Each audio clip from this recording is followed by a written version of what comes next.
দিদির দ্রুত অ্যাপের মাধ্যমে তৃণমূলের বাংলার ভোট রক্ষা কর্মসূচি শুরু হল আজ থেকে। বৃহস্পতিবার উত্তর দিনাজপুর জেলা তৃণমূল কংগ্রেসের সভাপতি কানাইয়ালাল আগরওয়াল ইসলামপুরে তার নিজ বাসভবনে সাংবাদিক বৈঠকে করে জানালেন, তৃণমূলের নতুন এই কর্মসূচির মাধ্যমে একদিকে যেমন বাংলার ভোট সংশোধন বা বাংলার ভোট রক্ষা করা হবে, তো অন্যদিকে মানুষের সাথে জনসংযোগ বাড়বে বলে মনে করা হচ্ছে। এদিনের এই সাংবাদিক বৈঠকে উপস্থিত ছিলেন ইসলামপুর ব্লক তৃণমূলের সভাপতি জাকির হোসেন, গোয়ালপোখর ব্লক তৃণমূল কংগ্রেসের সভাপতি আহমেদ রেজা, যুব তৃণমূলের জেলা সভাপতি কৌশিক গুণ সহ একাধিক তৃণমূলের নেতৃত্বরা। আমাদের অল ইন্ডিয়া তৃণমূল কংগ্রেসের চেয়ারপারসন, আমাদের রাজ্যের মুখ্যমন্ত্রী মাননীয় মমতা বন্দ্যোপাধ্যায় বাংলার ভোট রক্ষা একটা অভিযানের ডাক দিয়েছেন। সেখানে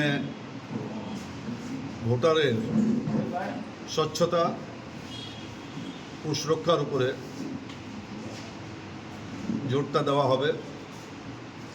এখানে আমাদের ব্লক প্রেসিডেন্ট আছেন ইসলামপুরের জাকির হোসেন সাহেব, তৃণমূল যুব কংগ্রেসের জেলা সভাপতি আছেন কৌশিক গুণ আছেন, আমাদের BLA 1 আছেন, গোয়ালপুকুর 1 ব্লক প্রেসিডেন্ট আছেন আমাদের, এবং আমাদের যারা BRS, TRS, BRS block electoral roll supervisor, town electoral roll supervisor, panchayat roll electoral supervisor এবং ওয়ার্ড রোল ইলেকট্রাল সুপারভাইজার, এরা সবাই এখানে উপস্থিত আছেন।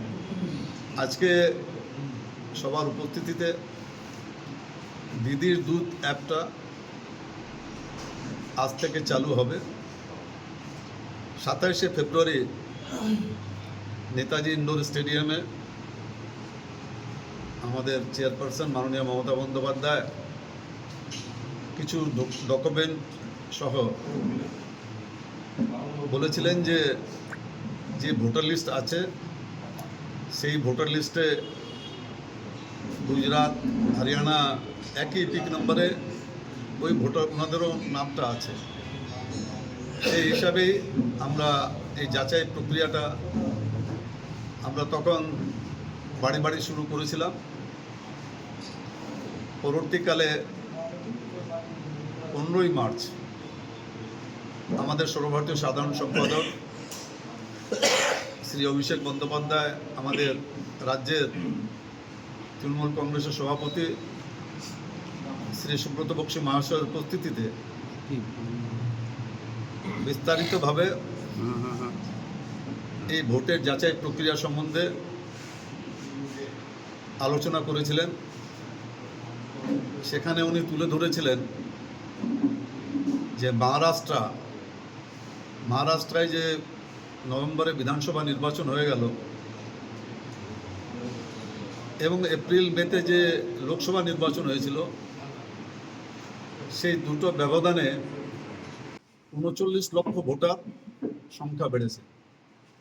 একইভাবে দিল্লিতেও লোকসভা নির্বাচন আর বিধানসভা নির্বাচনের মাঝখানে 4 লক্ষর মতো ভোটার বেড়েছিল। সেদিন তিনি আরো বেশি দুটো স্তর বাড়িয়েছিলেন। এমনি ইলেকশন কমিশন জেলা ভিত্তিক একটা BLA 1 থাকে ইলেকশন কমিশনের নির্দেশ হিসাবে, এবং BLA 2রা বুথ ভিত্তিক থাকেন। কিন্তু সেদিন তিনি ভার্চুয়াল মিটিংয়ের মাধ্যমে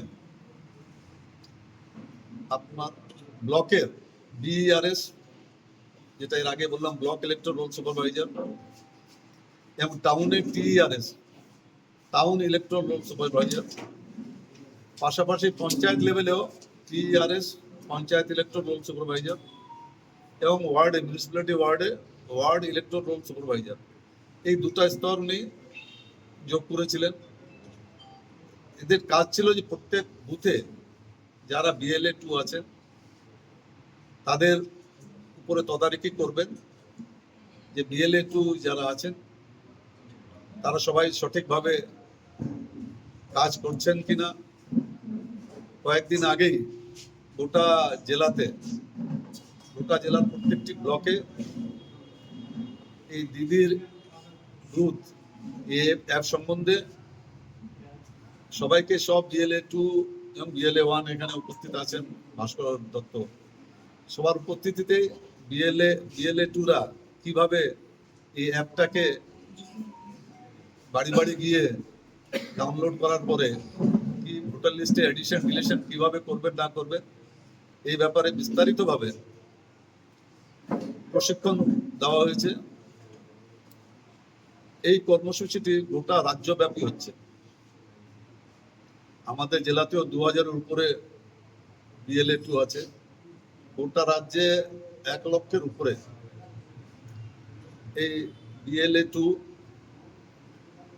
BLA 1 রাজ্য স্তর থেকে শুরু করে বুথ স্তর পর্যন্ত যারা আছেন তাদের মধ্যে একটা সংযোগ স্থাপন করা হয়েছে। এই দিদি দ্বিতীয় যে অ্যাপ, এই অ্যাপের মাধ্যমে আজকের পর থেকেই যারা BLA 2 আছেন ওনারা বাড়ি বাড়ি গিয়ে ভুয়া সংযোজন যদি হয়ে থাকে বা যাদের বাদ দেওয়ার কথা নয় তারা যদি বাদ পড়ে গিয়ে থাকে, এটারা ওনারা বাড়ি বাড়ি গিয়ে যাচাই করবেন। তারপরে যখন এই সামারি রিভিশন হবে সেটা ওনারা ওখানে তুলে ধরবেন। এই প্রক্রিয়াটা শুধু শুরু করলেই না, এটা গোটা বছর চলবে। এখন পর্যন্ত যেটা আমাদেরকে নির্দেশ দেওয়া হয়েছে যে 2026 পর্যন্ত এই ভোট যাচাই প্রক্রিয়াটা চলবে। এটা একটা নিয়মই আছে যে যারা প্রকৃত ভোটার তারাই নির্বাচন করবে যে কারা রাজনৈতিকভাবে ক্ষমতায় থাকবে। ভুয়া ভোটার কোনোদিনই এই সিদ্ধান্তটা নিতে পারে না। যেহেতু আমাদের মুখ্যমন্ত্রী দূরদর্শী, উনি মহারাষ্ট্র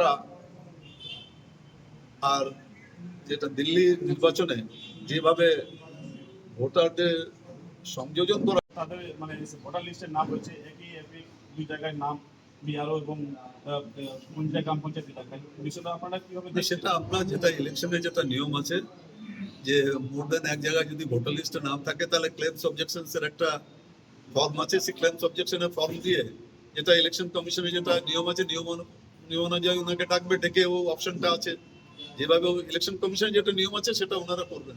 সেটা আপনাদের ব্লক লেভেল অবধি জেলা লেভেল অবধি বা বলেন পঞ্চায়েত লেভেল অবধি কমিটি গঠন প্রক্রিয়া চলছে, ভুয়ো ভোটার যাচাই প্রক্রিয়া। তো যে বিষয়টা হচ্ছে যে বুথ লেভেল যারা আপনাদেরকে assistant two booth level assistant BLA 2 করেছেন তারাই কি শুধু এই অ্যাপটা ব্যবহার করবে নাকি BERS PERS বলেন সবাই করবে। এই প্রক্রিয়ার সঙ্গে যারা জড়িত সবাই এটা অ্যাপটা ব্যবহার করবে। বলছি এই অ্যাপের মাধ্যমে বা এই বাড়ি বাড়ি ইপিক নাম্বার যে মানে চেক করতে যাবে আর কি, ভোটার চেক করতে যাবে, সেক্ষেত্রে কি মানুষের সঙ্গে জনসংযোগও বাড়বে বলে মনে হচ্ছে? নিশ্চয়ই জনসংযোগ বাড়বে। ওনারা বাড়ি বাড়ি গিয়ে সবচেয়ে আগে তো ওনারা ভোটার লিস্টটা যাচাই করবেন। তারপরে যদি কোনো বাড়িওয়ালাদের কোনো ব্যাপার যদি থাকে যে ভাই ফ্ল্যাগশিপ প্রোগ্রামে আমাদের এই সমস্যা হচ্ছে, ওনারা বাড়িওয়ালাটা নিশ্চয়ই বলবেন, সেটাও ওনারা আমাদের কাছে আমাদের কাছে তুলে ধরবেন। সেই হিসাবে আমরাও আমাদের উদ্বোধন কর্তৃপক্ষের কাছে তুলে ধরবো। মানে এক সময় দিদির দুধ যে মানে কর্মসূচিটা ছিল সেক্ষেত্রে বাড়ির মানে সমস্যাগুলি শোনা হতো আর কি বাড়ি বাড়ি গিয়ে। না, এটাতেও ওটা বাদ গেছে এটা না, ওটাও একটা আছে, কিন্তু ফোকাসটা দেওয়া হয়েছে ভোটার লিস্ট যাচাইয়ের উপরে। তারপরে ফ্ল্যাগশিপ প্রোগ্রামে যদি কারো কোনো অভিযোগ থাকে তাহলে সে নিশ্চয়ই বলবে, সেটাকেও নোট ডাউন করে নেবেন। যারা BLA 2 আছেন সেটাকেও নোট ডাউন করে নেবেন, করে নিয়ে সেটা আমাদের কাছে পাঠাবেন, আমরা আমাদের ঊর্ধ্বতন কর্তৃপক্ষের কাছে পাঠাবো। সেই সময় কি ভুয়ো ভোটার পাওয়া গেছিল এরকম? সেখানে কিছু আনফাউন্ড মানে নট ফাউন্ড এরকম ভোটার ছিল, মানে ভোটার লিস্টে নাম আছে কিন্তু ভোটারকে পাওয়া যাচ্ছে না। সেটা আমরা কালিয়াগঞ্জ থেকে পেয়েছিলাম, তখন আমি সেটা আমাদের রাজ্য সভাপতি সুব্রত বক্সী মহাশয়ের কাছে ওই লিস্টটা আমরা জমা দিয়েছিলাম যে ভোটার লিস্টে নাম আছে কিন্তু ভোটার নেই। এরকম কতজনকে পাওয়া গেছিল? ওখানে তো 50-60 জন ছিল ওই লিস্টে। ইসলামপুর শহরে এরকম কোনো এখন পর্যন্ত আমরা ওরকম পাই। একটা বিষয় জিজ্ঞেস করবো, সেটা হচ্ছে মুখ্যমন্ত্রী যে বিষয়টা স্থাপন করেছিলেন সেটা নিয়ে একদম 100% ইলেকশন কমিশন স্বীকার করে নিয়েছে যে ভুয়ো ভোটার হয়েছে এবং তারপর তারা পরপর দুবার নোটিফিকেশন দিয়ে বলতে বাধ্য হয়েছে যে আইডেন্টিক্যাল এপিক নাম্বার যাদের থাকবে তাদেরকে ইউনিক আইডেন্টিফিকেশন নাম্বার তারা দেবে। তাতেও কি আপনারা আপনাদের তৃণমূল কংগ্রেস সন্তুষ্ট নন, কি মনে করছেন? না, সেটা তো ইলেকশন কমিশন যখন স্বীকার করে নিয়েছে তার মানে তো ভুলটা হয়েছে, তাহলে তো ওনাদেরকে পদক্ষেপ নিতে হবে ওটা ঠিক করার। তো ঠিক করার পদক্ষেপ তো কোনোটাই আমাদের চোখে পড়ছে না। ভুলটা স্বীকার করেছে এটা আমরাও জানতে পেরেছি, কিন্তু এটা ঠিক তো করতে হবে। একটা এপিক নাম্বারে এখানকারও ভোটার থাকবে, গুজরাটেও ভোটার থাকবে, হরিয়ানাতেও ভোটার থাকবে, এটা তো হয় না। ইসলামপুর ব্লকের গুঞ্জরিয়া গ্রাম পঞ্চায়েত এলাকায় লিস্ট পাঠিয়েছেন, আপনারা বলেছেন কমিটি গঠন হয়েছে, ব্লক লেভেলে আপনারা কমিটি গঠন করে পাঠিয়েছেন দলের সভাপতির কাছে, এবং পঞ্চায়েত লেভেলের কমিটিগুলো সেগুলো আপনারা গঠন করছেন। তার মধ্যেই দিদির দুধ অ্যাপ সেটা নিয়ে ট্রেনিং করে আজকে থেকে আপনারা মাঠে নামাবেন। কি মনে করছেন কতটা কার্যকরী হবে আপনাদের এই ভুয়ো ভোটার ধরার প্রক্রিয়া? ভোটার লিস্ট নজরদারি কমিটি, যেটা বলতে পারেন BLA-2, বিশেষভাবে এই নজরদারিটা করবে। এবং এই BLA-2 এর উপরে PRS আছে, তার উপরে BRS আছে, তার উপরে DRS আছে। সর্বোপরি জেলা সভাপতি সমস্ত জেলার বিষয়টা তিনি নজরদারিতে রাখবেন, যে কারা কিভাবে কোন জায়গায় কতটা এগোচ্ছে সবসময় তিনি নজরদারি রাখবেন। সেই হিসাবে আজকে আনুষ্ঠানিকভাবে দিদির দুধের যে অ্যাপ সেটা আজকে প্রেসের মাধ্যমে আপনাদের মাধ্যমে জেলা সভাপতি সবাইকে জানালেন যে যারা BLA-2 আছেন, যারা PRS আছেন, যারা BRS আছেন, সবাই আপনারা আজ থেকে এই দিদির দুধ অ্যাপটা কার্যকরী শুরু করুন। আজ থেকে পুরোপুরিভাবে এটা অ্যাক্টিভ হবে এবং এই অ্যাপের মাধ্যমে পুরো ভোটার লিস্টটা যেই বুথে যে BLA-2 আছে তিনি যদি তার বুথের ওই অ্যাপটাতে ক্লিক করেন তাহলে ভোটার লিস্টটাও আসবে। যে নামে অসঙ্গতি দেখা যাবে সেই বাড়িতে গিয়ে তিনি তার সঙ্গে সরাসরি ফিজিক্যালি কথা বলে দেখবে যদি কোথাও কোনো সমস্যা থাকে। অ্যাপের মাধ্যমে সব কিছু দেওয়া আছে, সংশোধনী, সংযোজন সব কিছু ওই অ্যাপের মাধ্যমেই হবে। তার পাশাপাশি হবে কি যে বুথের সমস্ত ভোটারদের সঙ্গে আমাদের BLA-2 ফিজিক্যালি কথাবার্তা দেখাশোনা হবে, তাতে আমাদের সাংগঠনিক যে অ্যাডভান্টেজ সেটাও আমরা ডেফিনেটলি পাবো। এর আগে দিদির দুধ অ্যাপে দেখা গেছে আপনি বা জেলা সভাপতি বা MLA-রা বা সেক্ষেত্রে যুব বা মাদারের যারা নেতৃস্থানীয় তাদেরকে বিভিন্ন জায়গায় পাঠানো হয়েছিল ওই অ্যাপ সহকারে, যে তাদের কোনো অভাব অভিযোগ আছে কিনা, সরকারি যে প্রকল্প আছে 64 বা তার বেশিটা সেগুলো থেকে তারা বঞ্চিত কিনা সেগুলো নোট ডাউন হতো। এবার কি সেই প্রভিশনটা থাকছে বাংলার এই দিদির দুধ অ্যাপে?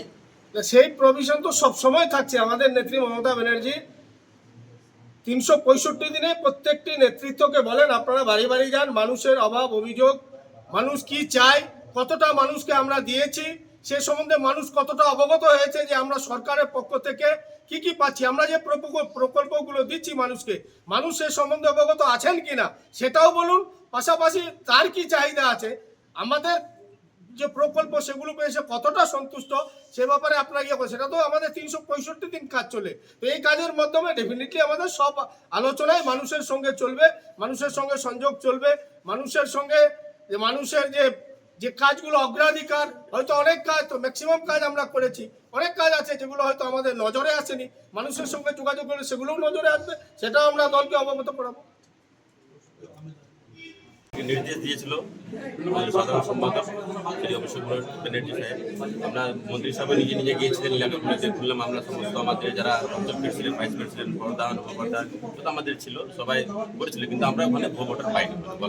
এমন কোনো আছে যারা হচ্ছে প্রকৃত ভোটার কিন্তু তাদের ভোটার লিস্টে নাম নেই, এরকম বিষয়? এরকম আছে যারা মানে এলিজিবল আছে, 18 ধরেন 20 বছর হয়ে গেছে, প্রায় ওখানে 4000 সামথিং এরকম ছিল যে ওখানে এলিজিবল ছিল, কিন্তু নাম ওরা ভোটার লিস্টে তুলিনি, ওরা আবেদনও করেনি ওরা। তাই না আমরা ওখান থেকে দেখতে পেলাম তারা আবেদন করছে না কেন? 4000 এলিজিবল ভোটার কিন্তু তারা আবেদন করছে না, না, ওরা হয়তো মানে বাইরে আছে, বাইরে চলে গেছে। মানে ওদেরকে নিয়ে একটা আমরা বলেছি, আমাদের সমস্ত যারা আমাদের অঞ্চলের নেতৃত্ব আছে ওদেরকে বলা গেছে তো বাড়ি বাড়ি যেয়ে ওদেরকে মানে একটু অ্যাপ্লিকেশন করার জন্য আমরা অনেকগুলো করাই দিয়েছি অ্যাপ্লিকেশন। আর মানে যেটা আমাদের ডাটা যেটা পেয়েছিলাম আমরা 4000 সামথিং এরকম ছিল, কিন্তু এখন কোনো এরকম ভোটার ওখানে গল্প আমরা পাই। আপনারা কি এটা নিয়ে পদক্ষেপ করবেন দলীয়ভাবে, এই ভোটার যাতে ইনক্লুশন করে যায় ভোটার? হ্যাঁ, অবশ্যই। ওরা তো অ্যাপ্লিকেশন মানে 12 মাসে তো ওরা অ্যাপ্লিকেশন করা যায়। আমরা দলনেত্রীর নির্দেশ অনুযায়ী আমরা প্রত্যেকটা অঞ্চলের নেতৃত্ব নিয়ে আমাদের বিধায়ক সাহেব সহ বুথে বুথে ঘুরেছি, কিন্তু এখনো পর্যন্ত আমরা ভুয়ো ভোটার এখনো পাইনি। এখনো ভুয়ো ভোটার পাওয়া যায়, যদিও আমাদের এখানে বিহার সংলগ্ন এলাকা, কিন্তু আমরা এখনো পাইনি। এমন অনেক এলিজিবল ভোটার আছেন, ভারতীয় নাগরিক, তারা কোনো না কোনো কারণে ভোটার তালিকা অন্তর্ভুক্ত হতে পারেনি, এমন সংখ্যা অনেক গোটা জেলাতে। এরকম আছে, অনেকে মানে ইচ্ছা করে একটু হয়তো করেনি, কিন্তু আমরা যখন বের হলাম করতে করতে তখন পাওয়া যাচ্ছে যে অনেকে এলিজিবল হয়ে গেছে কিন্তু অ্যাপ্লিকেশন করেন। ওদেরকে আমাদের প্রত্যেক ছেলেগুলো অ্যাপ্লিকেশন করা শুরু করে দিয়েছে, আর কাজও চলছে। অনেক ধন্যবাদ। না, আমরা আমাদের বুথ লেভেল এজেন্টরা যারা রয়েছে তারা বাড়িতে বাড়িতে যাচ্ছে। যে পিইআরএস আছে বা আমাদের যে ডব্লিউইআরএস আছে তাদের নেতৃত্বে বাড়িতে বাড়িতে যাচ্ছে। আমাদের টোটালটা ওয়াচে আছে। আপনারা দেখবেন এই টোটাল প্রক্রিয়ায় উত্তর দিনাজপুর জেলা জুড়ে সবচেয়ে বেশি যুব কর্মীরাই কিন্তু নিযুক্ত রয়েছে। আজকে আমাদের ব্লকের যুব প্রেসিডেন্ট নুরুল আজম মহাশয়, তিনি ব্লকের কিন্তু বিইআরএস। টাউনের ক্ষেত্রেও টোটালটা যেটা ব্যাপারে রয়েছে সমস্ত যুবরাও করছে। শুধু ইসলামপুর না, বিভিন্ন ব্লক জুড়ে চোপড়া, আপনার হচ্ছে গোয়ালপুকুর, ছাকুলিয়া, করণদিঘি, আপনার হচ্ছে রায়গঞ্জ, ইটাহার, কালিয়াগঞ্জ, হেমতাবাদ এবং সমস্ত বিধানসভা জুড়ে যুবদেরকেই বিআরএস বা টিআরএস করা হয়েছে। যুবদের তত্ত্বাবধানেই মাদারের সহযোগিতায় একদম গ্রাউন্ড লেভেলে আমরা এইটাকে মানে একদম দেওয়ার চেষ্টা করছি, যাতে একটাও ভুয়া ভোটার না থাকে। আমাদের নেত্রী মমতা বন্দ্যোপাধ্যায়, নেতা অভিষেক বন্দ্যোপাধ্যায় নেতৃত্বে যেভাবে কর্মসূচি দিচ্ছেন, আমাদের 94টার উপর প্রকল্প রয়েছে, আপনারা জানেন। সেই 94টার উপর প্রকল্প দিদির অ্যাপসে তো থাকবেই। আর একটা দিদির অ্যাপসে, এই যে দিদির দুধ অ্যাপসে আর একটা জিনিস, এটা মানে খুব ভালো বিষয় যে সেখানে যে আপনি চিহ্নিত করতে পারবেন আপনার ভোটার তালিকার লিস্টটা সেখানে অলরেডি আপলোড থাকছেই। আপলোড থাকার পরে সেখানে গিয়ে মনে করেন যে আপনার এখানে কোনো বুথ লেভেল এজেন্ট গিয়ে মনে করছে যে উনি এখানটায় ভোটারের নাম লিখিয়েছেন, অমুক ওয়ার্ডের নাম লিখিয়েছেন, কিন্তু তিনি এই ওয়ার্ডের বাসিন্দাই না বা এই শহরের বাসিন্দা না বা এই বিধানসভার বাসিন্দা না, তিনি সেইখানে গিয়ে একটা ব্লু টিক দিয়ে ওনাকে বা রেড টিক দিয়ে ওনাকে হচ্ছে অবজেকশন করতে পারেন। সেটা আবার বিএলওর কাছে যাবে, ব্লক লেভেল অফিসারের মানে বুথ লেভেল অফিসারের কাছে যাবে। সেটা যাবে, তারপরে আমরা 8 নম্বর ফর্ম দিয়ে সেটাকে রিজেক্ট করাবো। এটা একটা দিদির দুধ অ্যাপসে যারা চালনা করবেন, আজকে আমরা ট্রেনিং নিয়েছি, আজকে চালনা হচ্ছে। আগামী দিনে আরও যারা বুথ লেভেল এজেন্ট আছে তারা জানতে পারবেন এই অ্যাপসে অনেক সুবিধা রয়েছে। পাশাপাশি চিহ্নিত করা যাবে ভুয়া ভোটার বা অন্য রাজ্যের ভোটার বা অন্য জায়গার ভোটারকে চিহ্নিত করা। কোনো কেউ যদি এপিক নাম্বার কৌশিকবাবু শেয়ার করতে না চায়, তাদের তো বাধ্য করতে পারবেন না, তখন কি করবেন? এপিক নম্বর আমাদের দরকার নেই তো, পুরা ভোটার লিস্টটা আমাদের সেই জায়গায় রয়েছে, আমাদের দরকার নেই।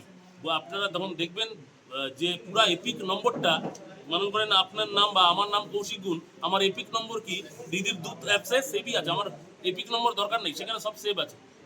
আমার ওখানকার লোকাল বুথ লেভেল এজেন্ট যারা রয়েছে, ও 500 বা 1000 ভোটের মধ্যে বা 1200 ভোটের মধ্যে সে জানতে পারবে এই 1200 জনের মধ্যে কে আমার পাড়ার বাসিন্দা না, সে বাইরে থেকে এসে বা উত্তরপ্রদেশ বা হরিয়ানা থেকে এসে নাম উঠিয়েছে। তার ক্ষেত্রে আমাদের সুবিধা হয় দিদির দুধ অ্যাপসটা, সেই জন্যই কিন্তু আজকে আনুষ্ঠানিকভাবে উদ্বোধন করা হচ্ছে। দল BLA-1 এর যেটা DERS যাকে আমরা বলছি, ডিস্ট্রিক্ট ইলেকট্রাল সুপারভাইজার, তার কাজ করবার দায়িত্ব দিয়েছে।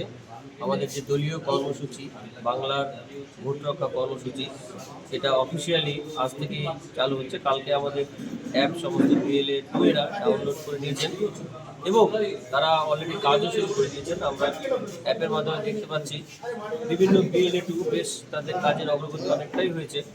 তারা বাড়ি বাড়ি পৌঁছে গিয়ে তাদের যে ডিলিশন বা আমাদের এডিশন যে প্রক্রিয়া, ভোটার লিস্টের মধ্যে বিভিন্ন ভোটার যারা ফিরে আছে তাদেরকে খুঁজে বের করে সঠিক সিদ্ধান্ত নেওয়ার জন্য তারা দলকে অ্যাপের মাধ্যমে সাহায্য করছে। যে বিষয়টা বলবো, এই যে দিদির দুধ অ্যাপ, তাতে আগে কতগুলো বিষয় ছিল ইনক্লুডেড, যেমন ধরে নেন মানুষের সার্বিক সমস্যা এবং সেই সঙ্গে সরকারি প্রকল্পগুলো, সামাজিক প্রকল্পগুলো তারা পাচ্ছে কিনা, সেগুলো কি এবার ইনক্লুডেড থাকছে? হ্যাঁ, সেগুলো থাকছে।